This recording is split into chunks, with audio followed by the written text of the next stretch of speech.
Tout à l'heure, on a parlé de la loi. Ils veulent être docteurs de la loi. Ils veulent enseigner la loi aux gens, alors qu'ils ne connaissent même pas la loi. Ça veut dire que forcément, ils veulent mentir.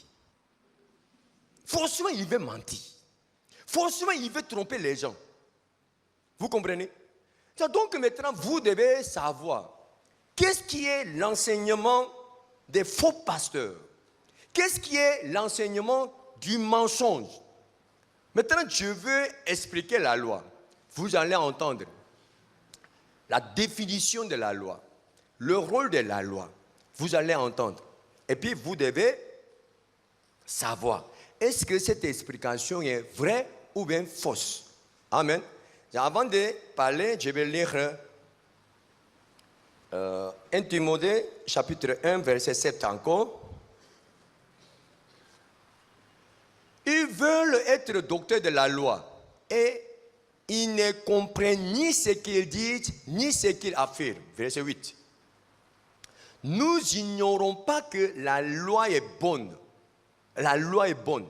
Lorsque, pourvu qu'on en fasse un usage légitime. Ça veut dire quoi? Lorsque la loi est utilisée selon son usage, en ce moment-là, la loi devient une bonne chose. Ça veut dire quoi? J'ai acheté les gants. Je dois utiliser les gants pour les pieds ou pour les mains? Hein? Pour les mains, c'est pas ça. Mais j'ai mis ça sur mes pieds. Ça peut me faire tomber. Parce que ça n'entre pas. Vous comprenez? C'est-à-dire, en portant les gants sur mes pieds, si je marche, ça peut me faire tomber. Vous comprenez? Parce que j'ai mal utilisé les gants. En temps normal, je devais utiliser les gants selon son usage. Vous comprenez? Mais je n'ai pas utilisé les gants selon son usage. Vous comprenez? Donc, lorsque j'ai utilisé cet objet selon son usage, en ce moment-là, je peux bénéficier de cet objet. Amen. De même, on doit utiliser la loi selon son usage. En ce moment-là, on peut bénéficier de la loi. Sinon, la loi va devenir une mauvaise chose et puis elle va me tromper pour m'amener à l'enfer. Amen. Vous comprenez? Donc maintenant, je vais expliquer le rôle de la loi, l'usage de la loi. Dieu nous a donné la loi pourquoi? Maintenant, je commence. Bien écoutez.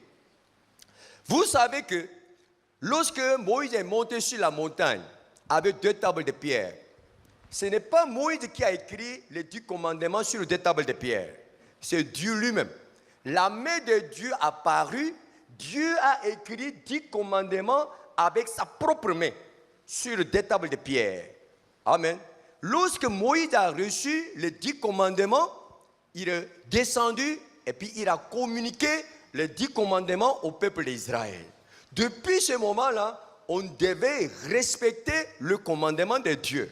Voilà ces commandements. Ce n'était pas écrit par l'homme, c'était écrit par Dieu lui-même. Donc on doit respecter la loi, on doit observer la loi. Oui, respecter la loi, c'est dur, c'est vraiment dur, c'est très difficile. Mais on ne doit pas être découragé. Même si on a transgressé la loi, on doit prendre un engagement encore, un nouveau engagement pour continuer. Oui, on peut transgresser la loi, mais on doit savoir que un jour, on pourra arriver à la perfection. On tend vers la perfection. Amen. Amen. Donc, on doit tout faire pour respecter le commandement de Dieu. Le commandement de Dieu est comme un panneau. C'est-à-dire comme un panneau trapique. Donc, voilà, ces panneaux nous montrent comment on doit marcher, comment on doit vivre, comment on doit se comporter. Selon ces panneaux, on peut savoir comment c'est la direction de notre vie. Vous comprenez? Si on a transgressé la loi, on demande pardon. Et puis on recommence. Lorsqu'on a transgressé la loi, on demande pardon encore. Et puis on recommence. Parce que Dieu nous a donné cette loi. Donc jusqu'à notre mort, on doit essayer de respecter la loi avec tout notre cœur. Parce que c'est Dieu qui nous a donné cette loi. Amen. J'ai bien expliqué, j'ai mal expliqué. C'est celui qui croit que j'ai bien expliqué, levez la main. Je suis d'accord. Écoute bien. Vous êtes tous trompés par Satan. Ce que j'ai parlé tout à l'heure, hein, c'est le mensonge de Satan. 100%. Vous comprenez? Vous voyez comment Satan vous a trompé? Comment Satan vous a trompé?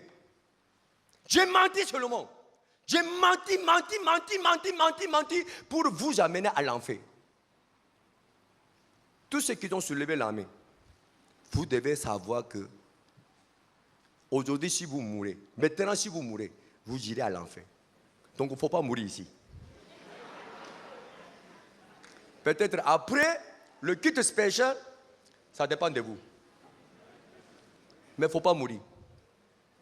Vous ne pourrez jamais aller au paradis. Sans mentir. Satan nous trompe.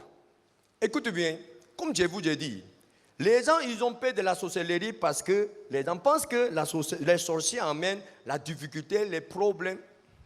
Non. On doit avoir peur de la sorcellerie. On doit avoir peur de Satan. Pourquoi? Il nous trompe.